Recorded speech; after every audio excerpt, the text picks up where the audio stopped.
KTU 2019 S7 ഇലക്ട്രിക്കലിൻ്റെ ACSൻ്റെ module 3 തിയറിയാണ്. തിയറി എന്ന് പറഞ്ഞാൽ നമ്മൾ ആദ്യം ഗിൽബർട്ട്സ് മെത്തേഡ് വെച്ചാണ് നമ്മൾ ഓൾറെഡി ക്ലാസ്സിൽ ഡിസ്കസ് ചെയ്ത പ്രോബ്ലം ഇല്ലേ, അതിൻ്റെ സ്റ്റെപ്സ് എഴുതിയതാണ്. സ്റ്റെപ്സ് എന്തായിരുന്നു? നമ്മൾ ആദ്യം ഐഗൻ വാല്യൂ കണ്ടുപിടിച്ചു, അതിനെ ഐഗൻ വെക്ടറിൻ്റെ സെറ്റാക്കി എം എന്ന് എഴുതി, പിന്നെ എം ഇൻവേഴ്സ് ഇൻറ്റു ബിയും സി ഇൻറ്റു എം നോക്കി, അവിടെ 0 ഉണ്ടോ ഇല്ലയോ നോക്കിയിട്ടാണ് കൺട്രോളുകൾ നമ്മൾ ഒബ്സർവ് ചെയ്തത്. അത് സ്റ്റെപ്സായിട്ട് എക്സ്പ്ലെയിൻ ചെയ്യാൻ ചോദിച്ചാൽ നിങ്ങൾ ആ പ്രൊസീജിയർ എഴുതി വെക്കണം. അതുപോലെ തന്നെയാണ് നമ്മൾ അടുത്തത് പോൾ പ്ലേസ്മെൻറ്റ് ടെക്നിക്ക് ചെയ്തില്ലേ. നമ്മൾ ഐഗൻ വാല്യൂ കണ്ടുപിടിച്ചു, പിന്നെ പോൾസിന് പ്ലേസ് ചെയ്തു, പിന്നെ കൺട്രോൾ ടിയുടെ മെട്രിക്സ് കണ്ടുപിടിച്ചു, അതിൻ്റെ ഇൻവേഴ്സ് കണ്ടുപിടിച്ചു, പിന്നെ 0 0 0 1 3/3 ആണ് 0 0 1 2/2 ആണ് 0 1, അതിൻ്റെ QC ഇൻവേഴ്സ് ചെയ്തു, അതിൻ്റെ കോമ്പിനേഷൻ PC ആയിട്ട് P1 P1A P1A സ്ക്വയർ ഇതിന് പോയിക്കൊണ്ടിരിക്കും. നമ്മൾ ക്ലാസ്സിൽ ഓൾറെഡി 2/2 3/3 എക്സാമിന് മാക്സിമം 3/3 മെട്രിക്സ് വരെ ചോദിക്കാം. അതിൽ നമ്മൾ K കണ്ടുപിടിക്കൂലേ.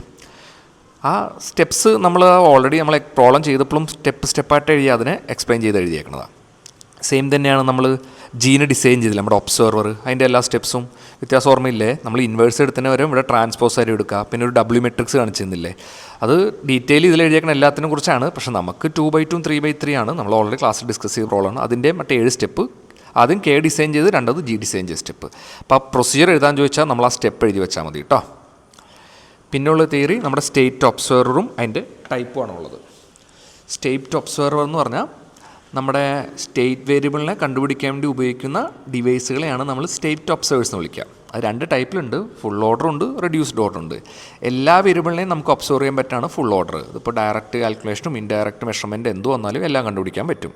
പക്ഷേ റെഡ്യൂസ്ഡിൽ നമ്മൾ ഇൻഡയറക്റ്റ് മെഷർമെൻറ്റിൽ ഉള്ളത് മാത്രമേ, ഡയറക്റ്റ് മെഷർമെൻറ്റ് ഇല്ലാത്ത ആൾക്കാരെ മാത്രമേ നമ്മൾ ഒബ്സർവ് ചെയ്യുള്ളൂ. അതാണ് റെഡ്യൂസ്ഡ് ഓർഡർ സ്റ്റേറ്റ് ഒബ്സർവർ എന്ന് വിളിക്കുന്നത്. ടൈപ്സായിട്ട് 2 എഴുതാൻ ചോദിക്കാറുണ്ട്. അടുത്തത് ഡ്യുവാലിറ്റിയാണ്. ഡ്യുവാലിറ്റി തൊട്ട് താഴെ ഞാൻ അതിൻ്റെ പ്രോപ്പർട്ടി വെച്ച് എക്സ്പ്ലെയിൻ ചെയ്യാം, അപ്പോൾ അത് പറയാം. പിന്നെ ഉള്ളത് കൺട്രോൾ ടി ആൻഡ് ഒബ്സർവേലിറ്റി ആണ്. കൺട്രോൾ ടി എന്ന് പറഞ്ഞു കഴിഞ്ഞാൽ നമ്മൾ ഇനീഷ്യൽ സ്റ്റേറ്റ് വേരിയബിൾ വെച്ചിട്ട് നമ്മൾ ഔട്ട്പുട്ടിനെ അച്ചീവ് ചെയ്യാൻ പറ്റണം, അത് ഔട്ട്പുട്ടിനെ കൺട്രോൾ ചെയ്യാൻ പറ്റണം. അപ്പോൾ ഇനീഷ്യൽ സ്റ്റേറ്റ് വെച്ചിട്ട് തന്നെ നമുക്കൊരു ഡിസൈഡ് ഔട്ട്പുട്ട് സ്റ്റേറ്റ് കണ്ടുപിടിക്കാൻ പറ്റണം, അതായത് നമ്മുടെ കൺട്രോളിൽ നിൽക്കണം. അതിനാണ് കൺട്രോളർ എന്ന് വിളിക്കുക. ഒബ്സർവേലിറ്റി നേരെ തിരിച്ചാൽ നമ്മൾ ഔട്ട്പുട്ടിന് വെച്ചിട്ട് നമ്മൾ ഇനീഷ്യൽ സ്റ്റേറ്റിനെ ഡിഫൈൻ ചെയ്യാൻ പറ്റണം, അല്ലെങ്കിൽ അതിനെ ഡിറ്റർമിൻ ചെയ്യാൻ പറ്റണം. അതിനാണ് ഒബ്സർവേലിറ്റി എന്ന് വിളിക്കുക. അതിൻ്റെ പ്രോബ്ലമായിട്ട് നമ്മൾ കാൽമൻസും ഗിൽബർട്ട്സും എല്ലാം ഡീൽ ചെയ്താണ്. ഇതിൻ്റെ 3 മാർക്കിന് എന്താണ് കൺട്രോൾ ടി ഒബ്സർവേലിറ്റി എക്സ്പ്ലെയിൻ ചെയ്യുകയും ചെയ്യേണ്ടത്. പിന്നെ നോർത്ത് പറഞ്ഞാൽ ഡ്യുവാലിറ്റി പ്രിൻസിപ്പിളാണ് താഴത്ത് എഴുതിയേക്കണേ. ഡ്യുവാലിറ്റി പ്രിൻസിപ്പിൾ പറയുന്നത് AB-നെ നമ്മൾ കൺട്രോളബിളാണെന്ന് പറയുകയാണെങ്കിൽ അതിൽ A ട്രാൻസ്പോസും B ട്രാൻസ്പോസും ഒബ്സർവബിളായിരിക്കണം. നേരെ തിരിച്ച് AC ഒബ്സർവബിൾ ആണെന്ന് പറയുകയാണെങ്കിൽ അതിൽ A ട്രാൻസ്പോസും C ട്രാൻസ്പോസും കൺട്രോളബിളായിരിക്കണം. അതിനാണ് ഡ്യുവാലിറ്റി പ്രിൻസിപ്പിൾ എന്ന് വിളിക്കുക. 1 വേർഡായിട്ട് ചോദിക്കാറുള്ളതാണ്. പിന്നെ കൺട്രോൾ ടി ഒബ്സർവേലിറ്റി ചോദിക്കുകയാണെങ്കിൽ ലാസ്റ്റ് മെത്തേഡാണ് PBH. നമുക്ക് ആക്ച്വലി 2 മെയിനായിട്ട് എക്സാം എപ്പോഴും ചോദിക്കും, കാൽമാൻസും ഗിൽബർട്ട്സും. PBH ഒരു വട്ടം ചോദിച്ചിട്ടുണ്ട്. നമുക്ക് ഓൾറെഡി നമ്മൾ ചെയ്ത പോലെ തന്നെ നമ്മൾ ആദ്യം ഐഗൻ വാല്യൂ കണ്ടുപിടിക്കുക, അത് വെച്ചിട്ട് നമ്മൾ ഐഗൻ വെക്ടർ കണ്ടുപിടിക്കുക. അപ്പോൾ M1 M2 കിട്ടും. M1 transpose into B into AB ചെയ്യുക, നിങ്ങൾ M2 transpose into B into AB ചെയ്യാം. അപ്പോൾ നമ്മൾ നേരത്തെ പറഞ്ഞില്ല, എവിടെയും 0 വരാൻ പാടില്ല. കണ്ടോ, നമുക്ക് കിട്ടിയ റിസൾട്ട് എവിടെയും 0 വന്നിട്ടില്ലല്ലോ. അപ്പോൾ അതിനെ കൺട്രോൾ എന്ന് വിളിക്കാം. ഇത് പ്രോബ്ലമായിട്ട് ചോദിച്ചിട്ടുണ്ട്.